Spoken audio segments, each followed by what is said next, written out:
Hello, and welcome to this 28th video in the series Reflections on the Bhagavad Gita, chapter 16, verses 1, 2, and 3.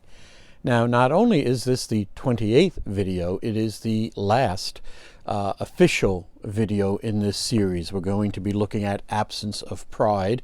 That's the last word in this whole series that we're looking at. Now, one, if this is the first time you're looking at any of these videos, you're starting at the end. So take a quick look in the YouTube list. There's an introductory video. Taking them in order wouldn't be a bad thing. First few videos are a little bit rough. I got better as I went along here. But in any event, this is probably not the place to start.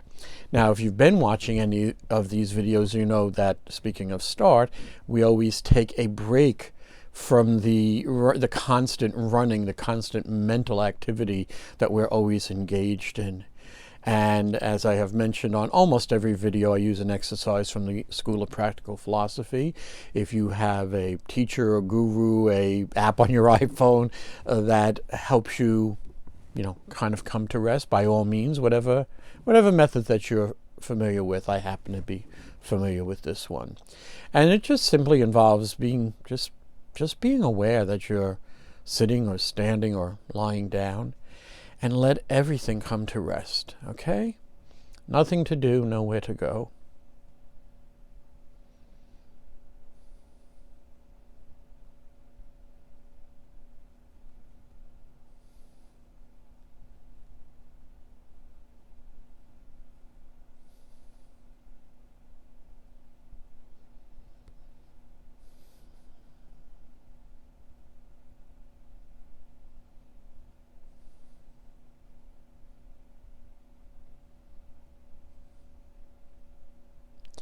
Well, good.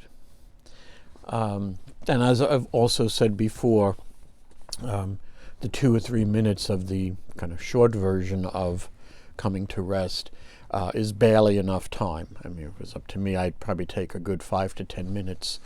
But that does not, as I've said before, make for very entertaining video. Video is movement and what have you. Okay, ladies and gentlemen, we have been considering this verse for the past few videos. This is verse 3. Okay. And I'm going to just read as is kind of catch up in a being familiar with. And so this verse, I'm just going to read from the English. Energy, forgiveness, fortitude, purity, absence of hatred, absence of pride. These belong to one born for a divine lot, O Bharata. And I'm going to kind of start at the end, even though we will get to absence of pride. When I did these notes, and now it's a good many months ago, break down that last portion. These belong to one born for a divine lot.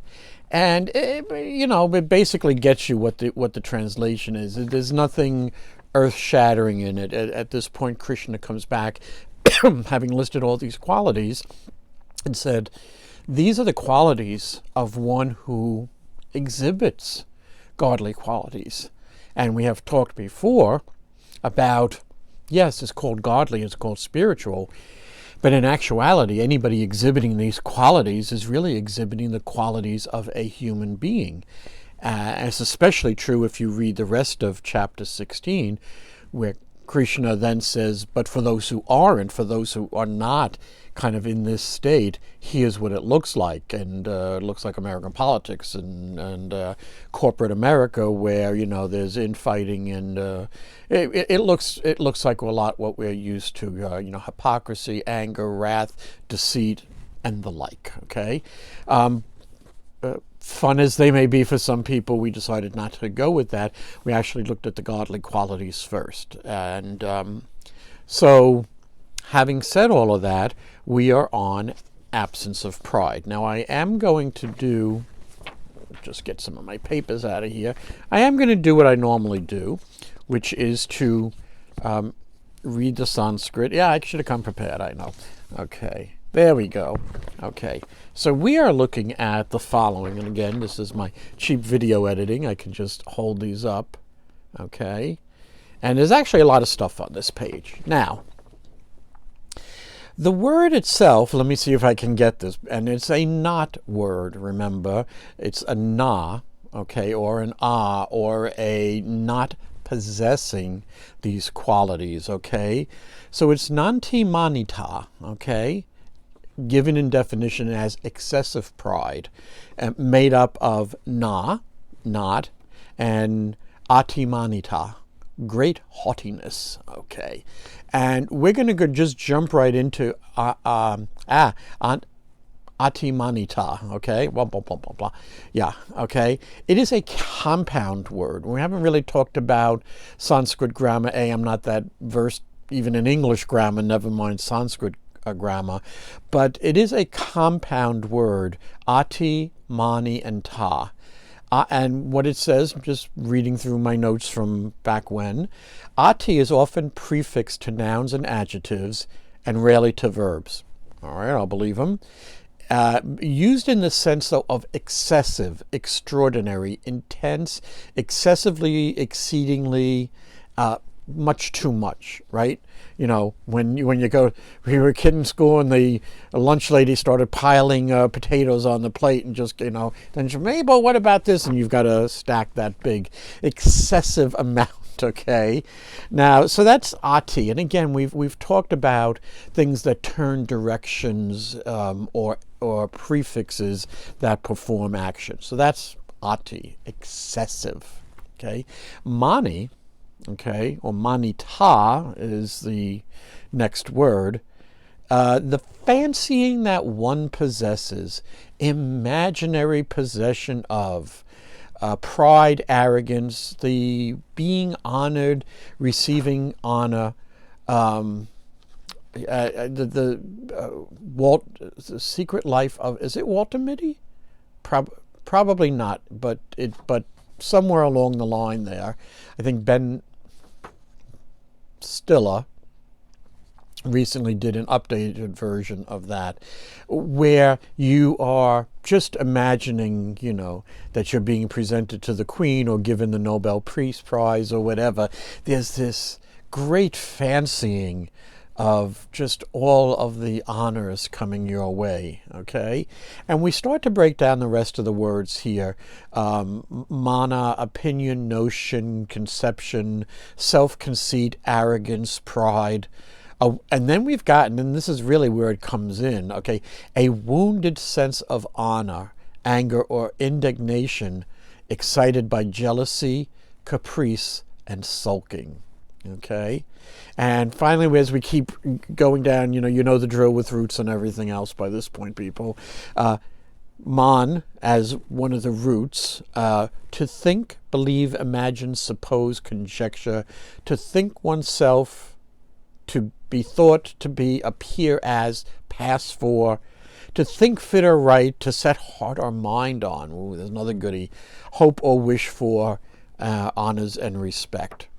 So there, in a nutshell, is what we've been doing with every one of these words, is looking at each of the words, at the English definition, and at the roots, and seeing what that brings up. Now, again, kind of like absence of hatred, excessive pride. Okay, we're talking about. You're just thinking that you are the cat's meow in every single thing, is the sense of this. And honestly, just like I said in the previous video, I really don't think that there's much I'm going to add to this. When you reflect upon this, it's a very common quality. I mean, the Secret Life of Walter Mitty. I think that's just perfect. As the English, I don't have to go to the Bible. I don't have to go to a Zen story. I don't have to go to Buddha text, anything. Just go to The Secret Life of Walter Mitty. And probably got it wrong, and somebody will say, oh, it isn't that. But whatever, you get the idea. Just these fanciful ideas of rescuing damsels in distress, of, as I said, being honored by the Queen, banquets held in your honor. Now, here's the problem. In addition to having, and again, I always say I'm coming to you from America, and I just read an article, I think we're 5 weeks before the election. So this is tough enough in individuals who are just wandering around doing their business. This is hugely detrimental to an entire country when you have a president who stands in front of Mount Rushmore and says, I should be on Mount Rushmore. I really just cannot think of any example more of excessive pride than that. And again, whether it's joking or joking about saying that I'm joking about that, or gee, I think I should get a third term or do-overs or whatever. Just like we've said about what's in your heart and in your mind coming out. We talked about the hot mics and people who think that they're not on the microphone and then say all these terrible, it's either racial slurs or slurs against people as they are, and then they come back and go, "Oh, I'm sorry, I didn't mean all of that." Well, as I said, yes, you do, because these things, as unlikely as I am to start sprouting basketball statistics, I just don't watch sports, okay? So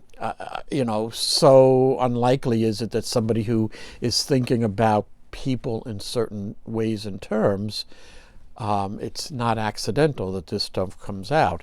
And so no matter how many times Trump says, I'm only joking and stuff like that, the fact of the matter is that's what's in his heart and comes out through his speech. And then the list can go on. And I have said that I am not going to be political. And this is really just not, I'm not saying anything politically for or against Republicans. I'm sure I could pick up a list of Democrats and do the same thing. I just been a long time since anybody has had such an example of excessive pride. I mean, which is going to lead me to my second stuff. But I mean, to have somebody basically, say, yeah, you're lucky to have me as president, sort of defeats the purpose of it. And so I think we're all familiar with whether it's in our own lives or whether it's in our own lives or in those we see around us. And I am not saying that this is an easy one to get over, okay? Once you are in a position of power and you start having people waiting on you hand and foot. I don't know if I mentioned previously, but there was a special on inside Buckingham Palace or something like that, how people who are serving, the Queen, the princes, and what have you, and the amount of work that they do, such that when Prince Charles comes in, his bath is just at the right level and it's just at the right temperature and so on. Now, that's fine, and if that, again, as I said before, if you are really and truly caring for the country, we talked about service always from the higher to the lower. If you are really truly caring about the country, yeah, you kind of need people around to help you with the day-to-day so you can get into Parliament or wherever you are helping to govern from. But most of us, given that opportunity, very easy. And I'm going to tell you, I'm laughing here because I'm thinking back for a while, a particular project we had at work. As I said, I worked in New York City, but we were doing certain things that required us to travel basically up and down the East Coast a lot. And I don't know, for about after 6 months of somebody else is paying for your dinners and your lunches, and the hotels you're at are, pretty nice. Back in the day when people were spending, pretty nice hotels, and you literally, walked out of your room and went downstairs, and it's almost like being at a wedding. There was some of these places had great buffets with people actually cooking stuff. Right? Trust me, I get it because I would joke when I come home, I have to cook my own meals? What's happened to the world here?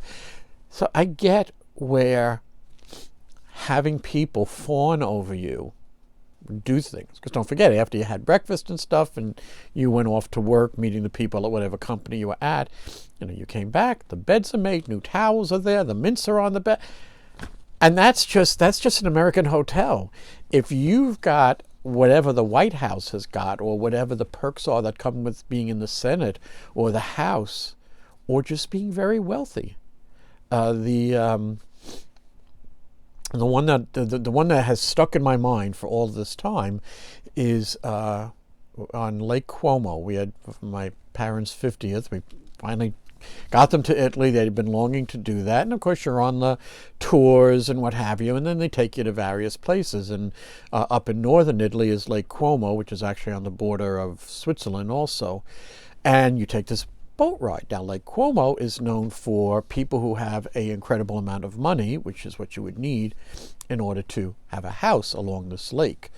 And some would be people, people in big rock bands. Steven Tyler, I think, had a house up there. But there was also this prince from some country in the Middle East, was one of this person's houses. And what the guide told us, whether this, well, I think it might be true, because what the guide told us is that that house is fully staffed 365 days a year, even though there may be months on end where the prince never goes there. Nevertheless, the house is fully staffed, and every single day, 3 meals are ready to go, so that if on his private jet, the prince comes in, walks into that house, and snaps the fingers. Now, for a lot of people, that is their idea of heaven, right? Or heaven on earth, at least. I don't know what people are going to... I always think people are going to be really disappointed with heaven, okay? But at least heaven on earth. I mean, that motion, yo, you, come here, right? I'm important. I'm the big man here. I'm the big cheese. You are just little people. That's, at least from my experience, why do people want to, people want to win the lottery so they can pay off bills. I get that. But what they really, really, really want is this kind of, I snap my fingers and people come running. Now, you could say it's a power trip, it's a pride trip, but it's an easy one to fall into.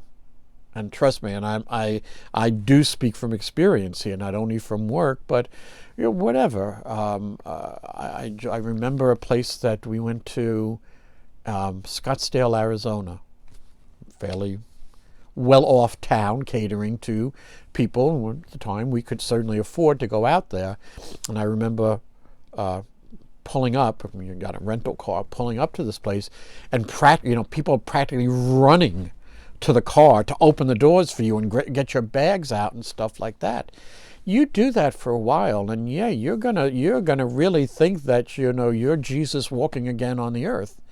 So I understand, just like power, and this is really kind of a form of power, that you do whoever that lineup is, okay, you're there for me, okay? Let's just make it clear who's in charge here, all right? Now, certainly needed. If I'm in the boardroom, if I'm fighting a hostile takeover, yeah, I want the president or whatever of the board to be a person of action, to be a person of strength.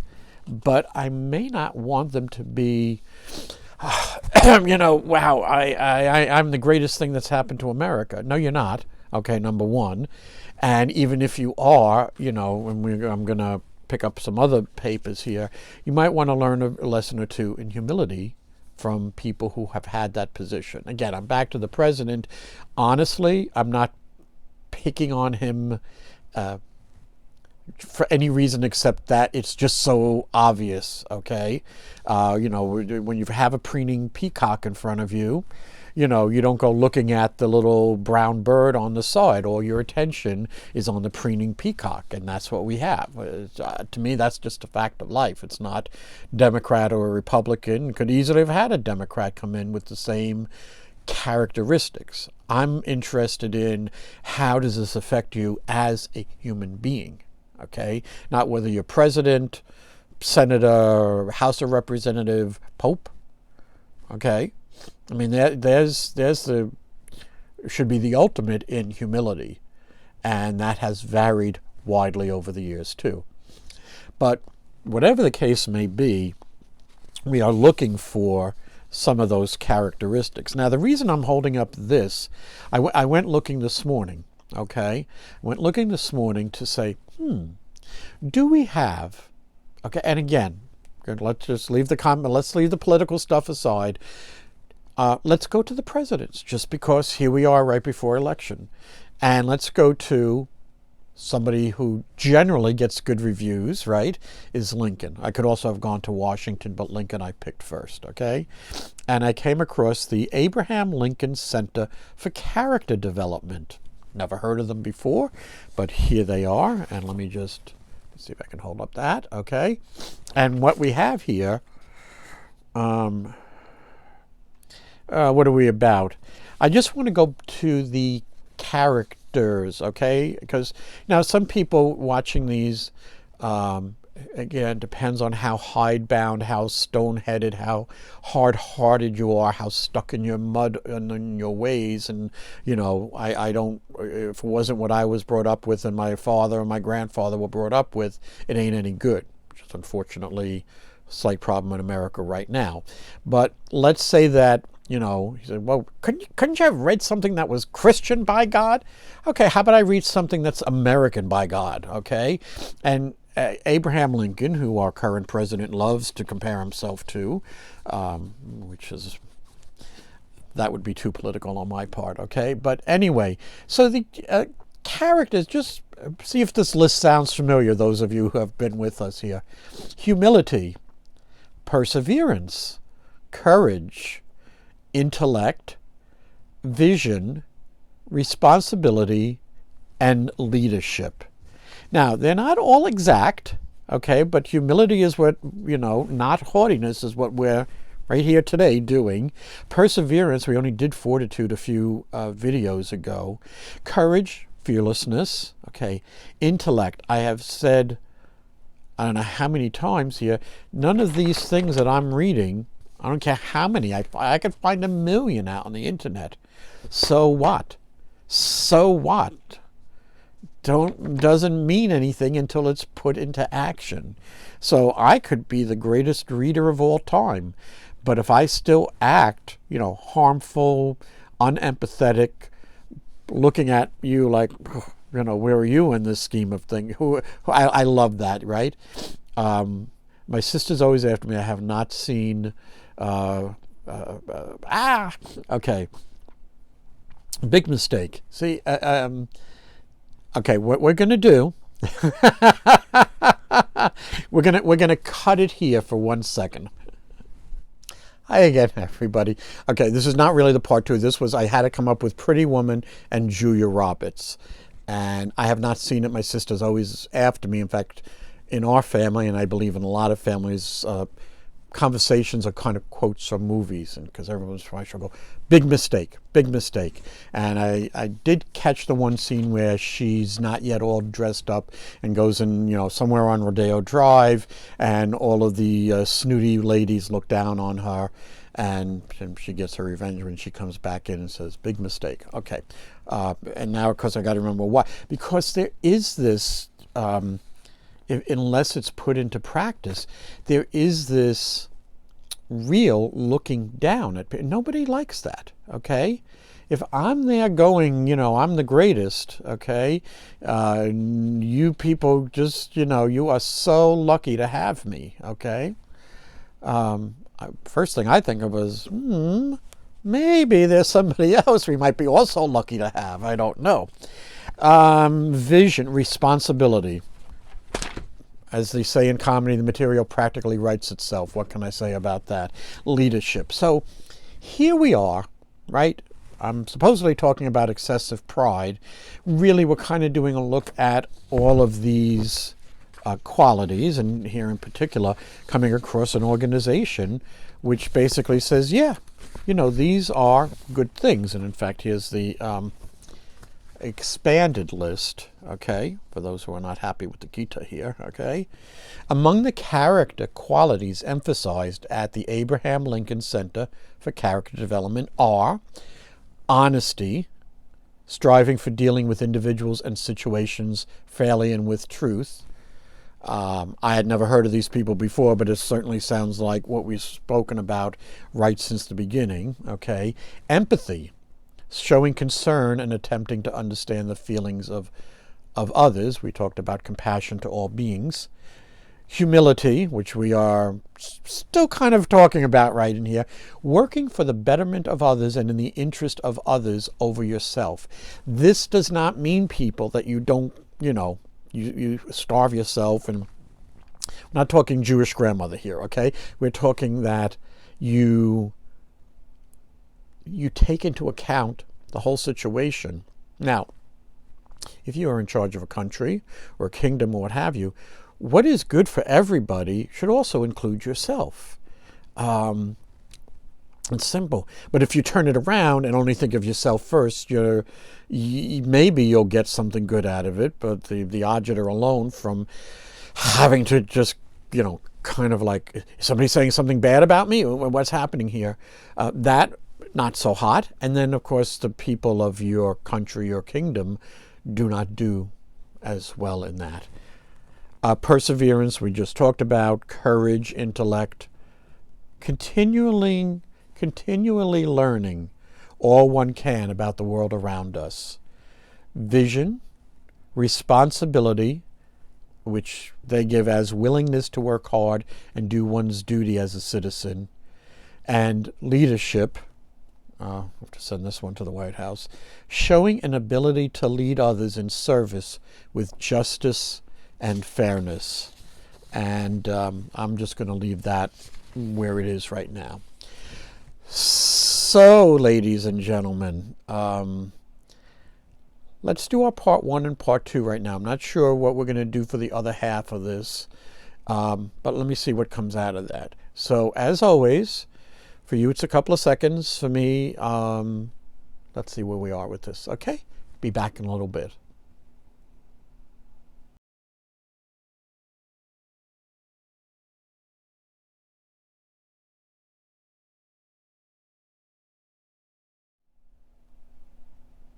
Hello, and welcome back to part 2 of this video. We are looking at excessive pride, great haughtiness, extreme arrogance, everything that's the opposite of humility. Now, what I did was, again, as I've said, this one here had a lot, because it was a compound word, there's a lot of parts to it, but one of the things that I kind of glossed over in the first part was in the definition, a wounded sense of honor, anger or indignation excited by jealousy, caprice, and sulking. And when I come back to that, now, of course, again, I'm kind of have to keep using our example of our president, mainly because he's front and center in everything these days. And, not to attach too many labels, though it's kind of funny, the Republican Party will accuse the Democratic Party of being snowflakes, and yet, at least from my observations, the ultimate snowflake is Donald Trump, because, literally a man who said American job first was wounded. Was that wounded? Wounded sense of honor when Goodyear didn't allow the MAGA hats at their place. And in a just stunning move of being able to say what you want and everybody go, yeah, basically said, well, boycott Goodyear. Now, how that plays into American jobs and boycott Goodyear, I don't know. My point about this is not that, but that there's this, for people like this, unless I be accused of picking on Donald Trump, for anybody who has those characteristics, okay? I'm going to go with John Smith from now, okay? John Smith happens to have these characteristics, these wounded. In fact, it lines up with where I'm going here. So, now, in the last video, I read from C.S. Lewis's The Great Divorce, because we were talking about, this great lady who was seen in the woods, we were looking at the opposite of full of hate to be full of love.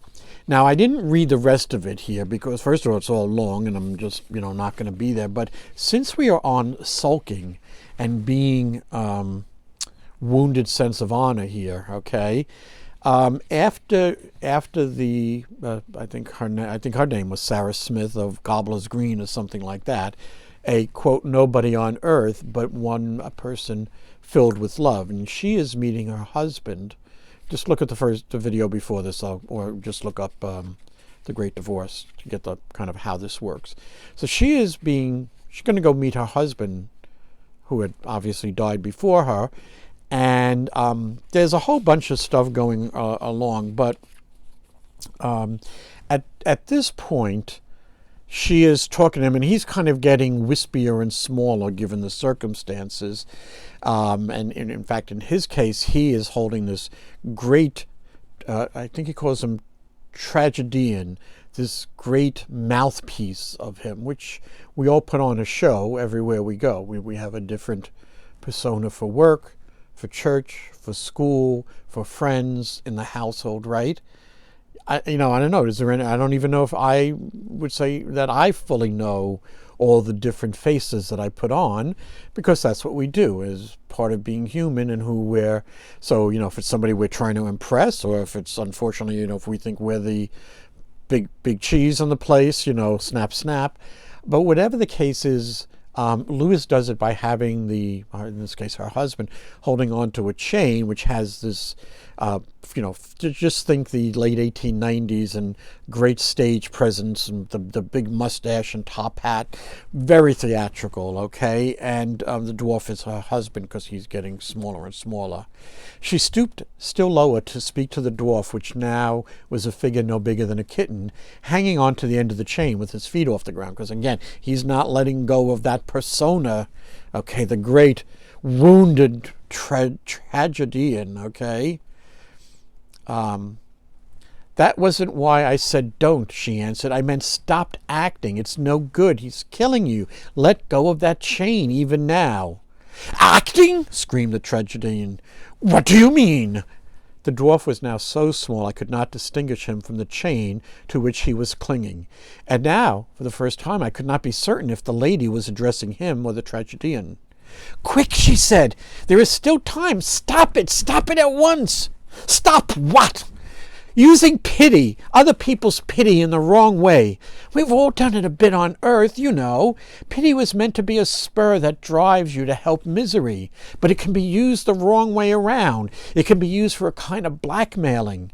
Those who choose misery can hold joy up to ransom by pity. You see, I know now. Even as a child you did it. Instead of saying you were sorry, you went and sulked in the attic, because you knew sooner or later one of your sisters would say, I can't bear to think of him sitting up there alone crying. You used your pity to blackmail them, and they gave in at the end. And afterwards, when we were married, it doesn't matter if only you would stop it. And that, said the tragedian, that is all you have understood of me after all these years? I don't know what had become of the dwarf ghost by now. Perhaps it was climbing up the chain like an insect. Perhaps it was absorbed into the chain. No, Frank, not here, said the lady. Listen to reason. Do you think joy was created to live always under that threat? Always defenseless against those who would rather be miserable than have their self-will crossed? For it was a real misery. I know that now. You made yourself really wretched. That you can still do. But you can no longer communicate your wretchedness. Everything becomes more and more itself. Here is joy that cannot be shaken. Our light can swallow up your darkness, but your darkness can now not infect our light. No. Come to us. We will not go to you. Can you really have thought that love and joy would always be at the mercy of frowns and sighs? Did you not know they were stronger than their opposites? Love? How dare you use that sacred word, said the tragedian. At the same moment he gathered up the chain, which had now for some time been swinging uselessly at his side, and somehow or another disposed of it. I'm not quite sure, but I think he swallowed it. Then, for the first time, it became clear that the lady saw and addressed him only. "Where is Frank? And who are you, sir? I never knew you. Perhaps you had better leave me. Or stay, if you prefer. If it would help you, and if it were possible, I would go down with you into hell, but you cannot bring hell into me." "You do not love me," said the tragedian in a thin, bat-like voice, and now he was very difficult to see. "I cannot love a lie," said the lady. "I cannot love a thing which is not. I am in love, and out of it I will not go." There was no answer. The tragedian had vanished. The lady was alone in that woodland place, and a brown bird went hopping past her, bending with its light feet the grasses I could not bend. Presently the lady got up and began to walk away. The other bright spirits came forward to receive her, singing, and they sing this big long song, and she goes. And yet, and this is Lewis talking here again, check the other video, and yet, said I to my teacher, when all the shapes and the singing had passed some distance away into the forest, even now I am not quite sure. Is it really tolerable that she should be untouched by his misery, even his self-made misery? Would you rather he still had the power of tormenting her? He did it many a day and many a year in their earthly life. Well, no, I don't suppose I want that. Well, what then? I hardly know, sir. What some people say on earth is that the final loss of one soul gives lie to all the joy of those who are saved. Well, you see that it does not. I feel in a way that it ought to. It sounds very merciful, but see what lurks behind it. What? The demand of the loveless and self-imprisoned that they should be allowed to blackmail the universe, that till they consent to be happy, on their terms, no one else shall ever taste joy, that theirs should be the final power, that hell should be able to veto heaven. I don't know if that's what I want either, sir. Son, it must be one way or the other. Either the day must come when joy prevails and all the makers of misery are no longer able to infect it, or else forever and ever the makers of misery can destroy in others the happiness they reject for themselves. I know it has a grand sound to say you accept no salvation which leaves even one creature in the dark outside, but watch that sophistry or you'll make a dog in a manger the tyrant of the universe. But dare one say, is it horrible to say that pity must ever die? Ye must distinguish. The action of pity will live forever, but the passion of pity will not. The passion of pity, the pity we merely suffer, the ache that draws men to concede what should not be conceded and to flatter when they should speak the truth, the pity that has cheated many a woman out of her virginity and many a statesman out of his honesty, that will die. It was used as a weapon by bad men against good ones. Their weapon will be broken. And what is the other kind, the action? It's a weapon on the other side. It leaps quicker than light from the highest place to the lowest to bring healing and joy, whatever the cost to itself. It changes darkness into light and evil into good. But it will not, at the cunning tears of hell, impose on good the tyranny of evil. Every disease that submits to a cure shall be cured. But we will not call blue yellow to please those who insist on still having jaundice, nor make a midden of the world's garden for the sake of someone who cannot abide the smell of roses. There's more to that. But I think we kind of get the point, or hope that the point has come out of that, and why maybe this is probably as fitting a close to this series. I'm just looking here. Yeah, the demand of the loveless and the self-imprisoned. All of us with that concrete heart, which does not want change, which does not want diversity, which does not want anything different from the way that it's been done, which looks upon anything new with suspicion, looks upon anything that is not what I want as unworthy. The demand of the loveless and the self-imprisoned, that they should be allowed to blackmail the universe, that till they consent to be happy on their own terms, no one else shall taste joy.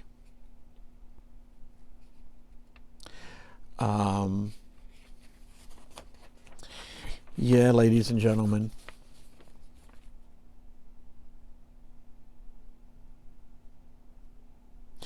Every disease that submits to a cure shall be cured. But we will not call blue yellow to please those who insist on still having jaundice, nor make a midden of the world's garden for the sake of some who cannot abide the smell of roses. And we will continue to present the truth in spite of the amount of lying that we find around us. And it is the choice of every individual to speak the truth, to in some way embody these qualities in our everyday lives for the benefit of everyone around us. And if you think that we should not have care for those around us and that it's all about me, then there comes a time when it's just necessary for the world to turn its back on you and say, you can have your small world, but the rest of us would like to be in the sunshine. We'd like to see the light. We desire joy for everyone, and blackmailing, brute forcing, appointing an attorney general who will quell rebellions in much the same way that any dictatorship would quell a rebellion is still wrong. It becomes necessary for people to speak the truth. And at least for us Americans, this is the time to embody these qualities, to speak the truth, before we are blackmailed or bullied into giving up our virginity, our honesty, and every other good quality. So, couldn't have predicted where we would get to with that, but there we have it, people. That is a look at the godly qualities, first 3 verses of chapter 16 of the Gita. It's been an interesting path. As I said, I will probably do a lessons learned from this. But you need another sound out there. Oh, Lord, do we need another sound out there? And it's going to be the fight of good and evil, and let's just be clear here. The first thing we have to do is stop making excuses. Again, the perfect reading for the end.